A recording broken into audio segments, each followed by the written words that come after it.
Y'all, this show gets messier every week. Like, is next week the finale? If next week is the finale, drop down in the comments and let me know, because that's what it's looking like. But baby, we better get a reunion or else, okay? This is The Never Ever Met Season 1, Episode 8. Those tables be turning. One thing about them tables, they gonna turn. You hear me? My name is Shayna. Let's get into the review. I got like a whole lot of notes. You're gonna hear these pages flipping forth and back, okay?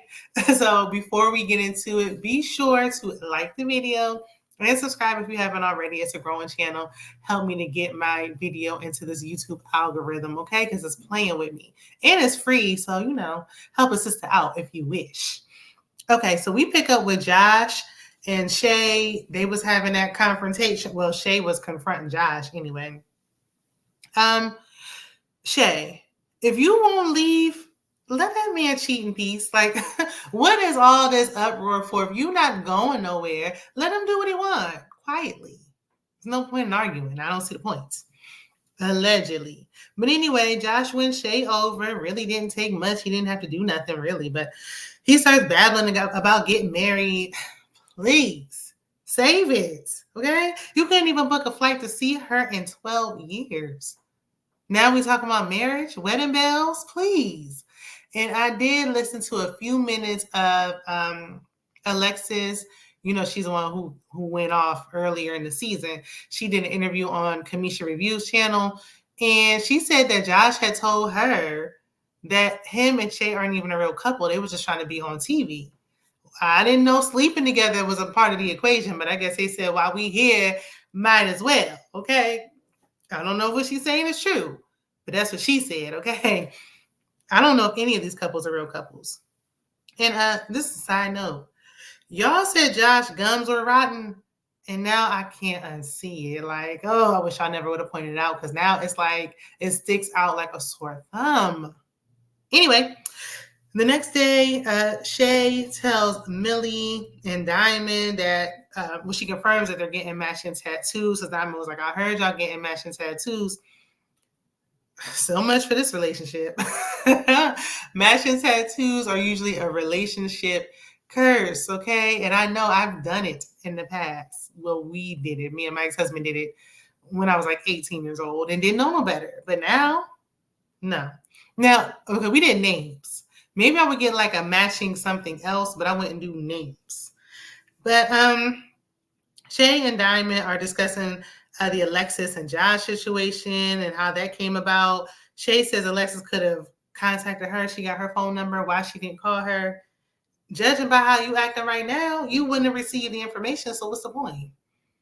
And if she was trying to sleep with him, why would she call you? If he was trying to sleep with her and she wasn't trying to mess with him, would you have believed it? No. So either way, it's a waste of time.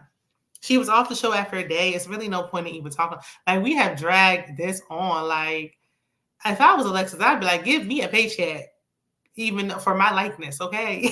Because y'all talking about me without me even being here. So we see Taronda, and we know there's a group activity, okay?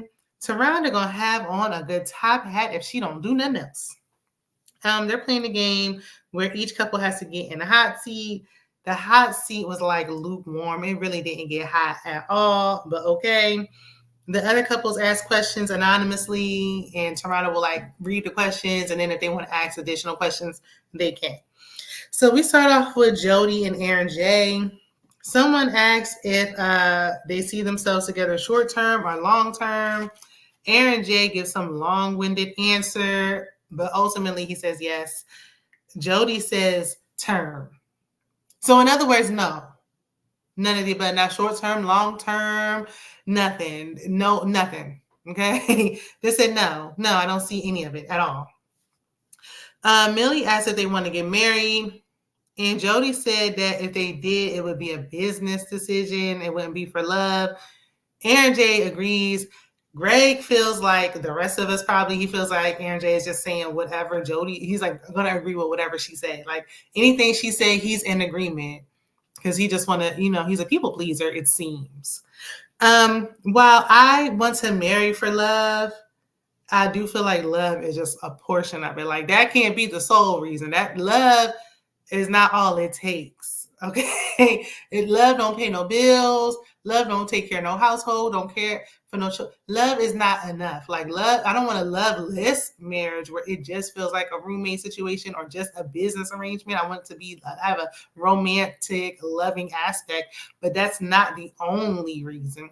First of all, these two would never fall in love, so I don't even know what we're talking about. But anyway, I do agree. I think that it is a business. That's why there's contracts involved, and people shouldn't take it so lightly. In his confessional, Aaron H does not agree with Jody. He like, no, they could do that in other countries, but not here. Sir, you trying to get married for the third time? Not to jump too far ahead. You gonna marry whoever says yes to your proposals. You just proposing it to anybody who will accept your ring. So not too much. Please focus on what you got going on. They both say they're physically attracted to each other. Jody, please.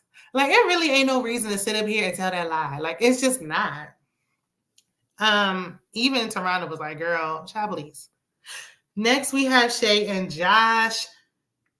Oh, so I thought I saw something. They asked if Shay trusts Josh. She got to be all extra. Let me turn around. Let me look you in the eye. Yes, I trust you and all this, girl. And then she sealed it with a kiss, girl. Let me silence my phone. It felt unauthentic. It felt like she had a point to prove to me. Like it did not feel genuine. The second question was, has Shay mentioned Josh to her mother? Shay said no because it's an internet relationship, whatever that's supposed to mean. This is the second time I've heard Shay reference this as an internet relationship. So I guess she's not looking at it like it's a real relationship. Maybe that's why she's okay with that outside baby, that loose baby that he said he had with his so-called roommate. In her confessional, Dymond with a Y asks why Shay's mom don't know about Josh. She like, why wouldn't your mom know about him? Like, is he not good enough? I guess she thought they would never meet. And I mean, if she didn't know about him before, she definitely know about him now that they're on TV. But the time to ask that wasn't in your confessional, Dymond. The time to ask the question was while they were in the hot seat. That's the whole point of the hot seat. Okay, girl. Saranda asked if Josh minds meeting Shay's mom. He said he'll meet her whenever. Josh, you couldn't even see her in 12 years, so please. And I thought she said something about when we all meet each other's family. Will Shay ever meet your family, Josh? Will Shay meet your mama or whomever? Your kids, anybody? Or you just gonna meet her mom and that's it? Well, who's gonna be at this wedding? I really don't know why they think they're the best couple in the house. There is no best couple in the house. Not one. None. If you're on this show, that means that you will not qualify for best couple of anything, anywhere. Period. So next we got Cynthia and Chris. They answer a question about their communication issues or whatever. He says he'll make more time for her. And Tarana was like, well, what do you do for a living? Because you just act like you just never had the time. Like like you Batman in the middle of the night, Superman or something. Like you up all night saving the world. Like what are you doing that you can't make all this time? What you got going on? He said that he is an entrepreneur. What is that? Is that how you pay your bills? Because during the panorama, I was selling t-shirts, okay? And I might start doing it again. I'm just saying, because the way inflation is going, child, times is hard, okay? Okay. Just because you got a little something going on, is that your side business? What are you doing? What does that mean exactly? Like, what is your business? I feel like saying I'm an entrepreneur is like an easy way to like get out of saying what you do for a living. Like, but doing what? And I wish they would have asked everybody. We should know what everyone is doing for a living. We should have known that when the show started. Are these people doing anything? It seemed like some of them ain't doing nothing for a living. Seemed like a lot of them was coming on here to get a little coin because they ain't doing nothing for a living. But I digress. And there's definitely some actors in the room. There's definitely some aspiring actors and actresses on the scene. So Millie yells, a man will always make time for what he wants. While I agree with her, she didn't say nothing wrong. I guess it's just a messenger. Because why is she so passionate when it comes to Chris? Like, why did she get so upset? And then why didn't Greg make time to see you in 3 years? If men are just making time for what they want, how are we excusing that? Chris yelled that he's never going to make time for a woman regardless of who she is unless she proves herself. Sandia, I hope you are listening with open ears. Both of your ears need to be clear and clean so you can hear exactly what that man is telling you. You'll spend the rest of your life trying to prove yourself to this man. I would not advise. It seems like a horrible decision. It doesn't make sense. You have no ties to this man. Please gather your things and go, okay? Now, he can't get past his 8-year relationship because Millie started hollering again, talking about if you had a relationship 8 years ago, why she had to pay? And he was like, it wasn't 8 years ago. It was an 8-year relationship. Okay, heard you. Easy, Tiger. Calm down. Okay. So the next question is from the messiest couple in the house. And y'all know who that is. And they said, how does Sandia feel being controlled by a man? Sandia said they're a team. No, y'all are not. And she said she believes in equality in a relationship, but Chris believes in gender roles, and he says women are bad decision makers. Sandia, come close. Come close to the front. Okay? You always got to get a little talking to because I don't know why you're doing this. I really don't know why you do. How old is she? 27? Too old to be going for this girl. I'm not giving you no excuses. I don't care if you're in your 20s, child. I don't care. Okay, there's no reason. I have been with a Chris for years, literally been with a Chris who acted just like this. For years, had a child together, got engaged, the whole nine. Now, had he been acting like this right away, none of that would have happened, girl. You got the red flags up front. He didn't pull no wool over your eye. You are free to leave, okay? Run. It will only get worse. I promise you. I promise you. I'm not wishing on you. That's just what it is. So Taronda was appalled. She read Chris his rights, okay? Read him down. But did he receive it? Absolutely not. Did not care less, okay? He feels like women are emotional and Taronda is just acting off emotions as if he wasn't emotional 2 seconds ago when he mentioned that 8-year relationship. But okay, whatever. He's really the emotional one. I always talk about saying Dee is emotional, but she hardly ever expresses emotions. It's always him. So then Greg and Millie take a turn. Greg is worried because, he did horribly the last time. He's like, these exercises are supposed to help him, but it's hindering him. Well, if you knew the woman's birthday, it wouldn't have hurt you. It would have helped you. That's you, not knowing the person you came on the show with. Millie is concerned about Greg being a womanizer or former womanizer. He gave some prolific answer as to why he's a ladies' man, child. Anyway, Josh chimes in and he says Millie's past affects her relationship with Greg. And he does have a point there. And basically, everybody's talking about she need to let her walls down, let her guard down. Greg is saying that he's going to be supportive. I would still watch out for that womanizing thing. I would not quickly sweep that under the rug. When y'all get back to the real world, you really need to keep your eye on that. And Dymond and Aaron H are last. Shay want all the smoke. She could not wait for them to sit up on that hot seat. So someone asked, and who do y'all think asked this? Let me know in the comments. But anyway, someone asked if they're jealous of the other couples because they're older. This question was so silly. Like, are you serious? Be for real. Be very for real. Okay. Now this is not my favorite couple. Okay. I don't have a favorite couple, but this will probably be like my least favorite. Okay. At the moment, because they're so nosy. Jealous? Who would they be jealous of? No one should be jealous of anyone in this house. What would they be jealous of? What? None of y'all could see each other until y'all got this free trip. So why on earth would they be jealous? Jealous of the couple who couldn't see each other in 12 years and a man had a baby 3 years ago? Girl, please. What? You may be younger, but that don't mean that you're in a better position. I don't know what you're talking about, girl. So the next question is, does Dymond love Aaron? Because no one has heard her say it. They only hear him say it. Aaron H chimes in and he says they haven't heard it because she's always saying it to him. Like, everybody don't need to know as long as she's saying it to him directly. And Aaron J basically said, hold my drink. Okay. He said, so y'all can acknowledge that things can happen in the house between a couple and the rest of the house not see. Okay. And drops the mic. Period. Even Dymond had to shake her head like, well, he right. He do got a point. Yes. He does have a point. Okay. So while she's shaking her head in agreement, and everybody's like, ooh, Aaron J. Jody still don't like you. Like, yes, your point is valid and it was right on time, but that lady don't like you. Okay. So Dymond said they're not in no one else's relationship. The lie detector test determined that's a lie. Aaron H tries to get all fatherly and shut it down, and no one's listening to him.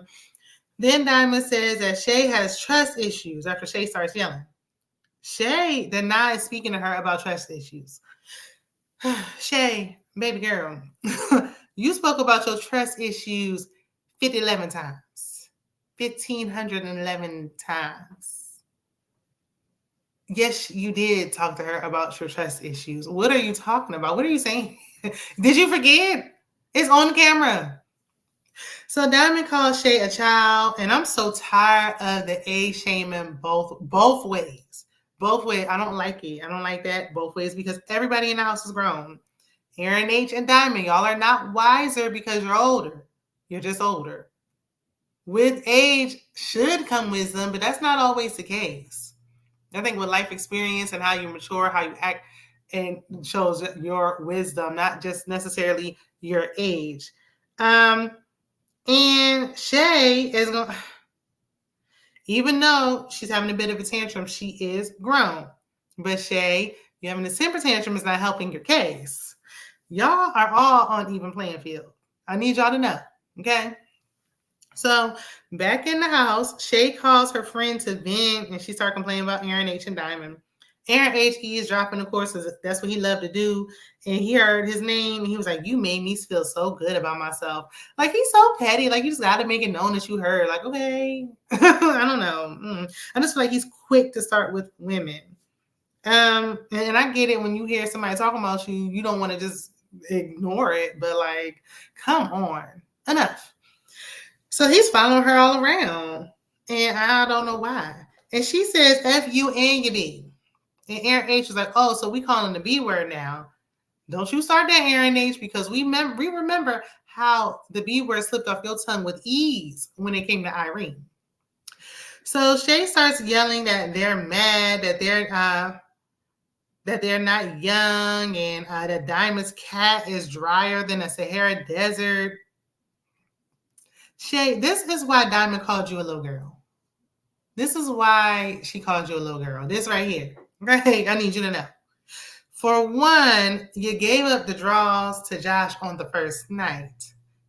That same night, he was conspiring with Alexis allegedly to do something, maybe knock the boots in the closet. We don't know for sure.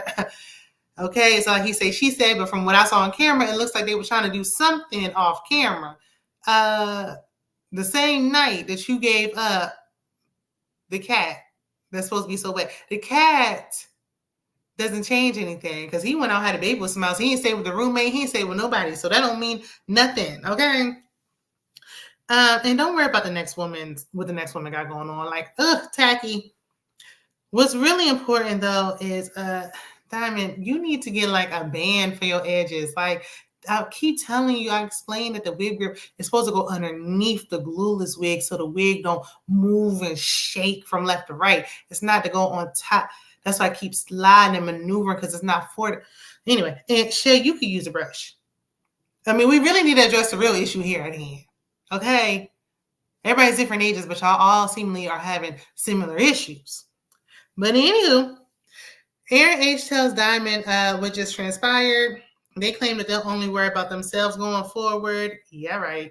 And Dymond came in day one, from what I remember, saying women are messy. That's why she don't like being around them.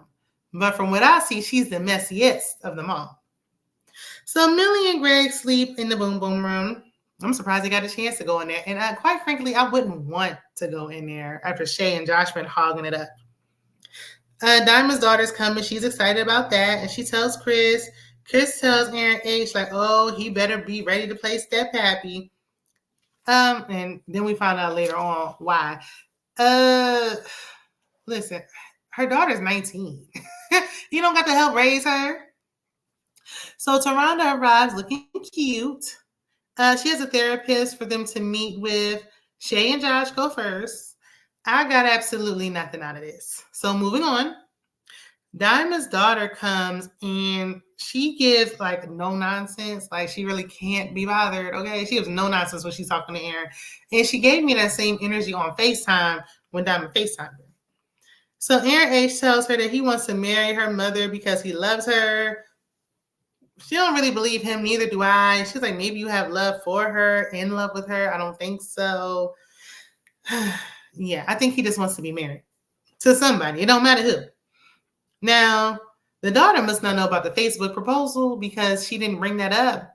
Because I'm sure she would be singing a different tune if she did now. Or maybe Diamond was just like, please don't bring that up because I don't want to talk about this type of thing. But I need to know why they have not met in 5 years. Why haven't we cleared that up? And what do these two do for a living? It's so many like missing people. Like at this show, it's a lot missing. They need to come and explain why they have not met.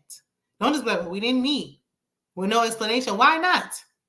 And I don't want to hear nothing about the panorama or none of that because I was in a long distance relationship while that was going on and we still was catching flights. If you want to see somebody or you can drive and meet them halfway, you're going to make it happen. I don't hear nothing but no excuses. Now you want me to marry you? Who's going to move where? How did y'all sort that out? Whatever. So Amari, her daughter, says that Aaron didn't try to speak to her. I think that should be up to her mother. That's not really on him, but I guess. So Diamond leaves so they can talk. And we find out that Aaron H has 6 kids and 2 ex-wives. How old are these children? How old are the children? I know he said some of them are grown. How young are the younger ones? I need to know. That makes a difference. 2 ex-wives. How long has it been since you got divorced from the last wife? So he strikes me as a type that just can't be alone. Like he got to be with somebody. He can't be by himself. And I wonder, because he said that they share that in common. And I'm like, has Diamond been married a few times before herself? I wonder if she was previously married. We don't know enough about these people. We're watching them every week. They talking about everybody else, but not talking about themselves. So when Diamond comes back, her and her daughter talk, and her daughter gives her approval. I think she gave her approval because, her mom is happy and her mom wants him. So she just gave her approval because really because ain't no way in real life. No, I don't even know him. No, you couldn't even see my mom in 5 years. Why not? She was like, even the daughter was like, do y'all go on dates? Like, what's going on while y'all out here? Like, what's happening? Nothing's happening. They talking about everybody else. And I don't know what they're going to talk about when they get back by themselves. So Sandia and Chris meet with the therapist. Immediately, Sandia says she's Haitian. When the therapist said, tell me something about yourself, they both said we Haitian. I understand loving your culture. However, that cannot be your identity. Like, please. Like, that shouldn't be the first thing. Hey, tell me about yourself. I'm Haitian. Hey, what's your name? I'm Haitian. What time is it? I'm Haitian. Like, okay, we got it. Okay. Chris mentions that he's not really emotional. Like I said, he's emotionally stunted. Whatever age he was when he got his heart broken, he's stuck there. He's stuck at that age. Sandia says he feels like she's too emotional. And again, I don't know how. She barely says anything. Everybody's speaking for her. She hasn't hardly said nothing. He mentions his 8-year relationship, and I wonder why in 8 years they didn't talk about marriage. Like, we're just wasting her time for 8 years. Why did this end? He's heard that his ex got up and left, and he also was attached to her son. I know he could not wait. Lord, that's why he listened to Fresh and Fit podcast and all that type of nonsense where they bash single mothers and stuff like that. That's why he listened to that type of rhetoric and that type of nonsense. Because his heart got broken. Now he says she just up and left. I guarantee if we ask her what happened, she's not gonna say she just up and left. She's probably not gonna say she just upped and left out of nowhere. I don't see her just up and leaving. What really happened? Mm-mm-mm. Ladies, please stay away from men like this. He is not healed and not trying to get healed. So, I don't know what got resolved here. Nothing really. Jody and Aaron meet up with the therapist next. Even I think her name was Dr. Allie, she can see through the nonsense. She see that Jody isn't feeling Aaron J to the point where she asked Aaron J to leave and was like, girl, Joanna, do you really like this man? Because why are we here? What are you doing this for? Like, you just here to get a check. Clearly, okay? We leave off with a cliffhanger to be continued. Finally, next week, we're going to see Shay and Josh people because enough is enough. Like, they people should have been on, okay? And again, it looked like it was given finale. I don't know. So let me know down in the comments. Be sure to like the video. And I will see you guys in the next one. Bye.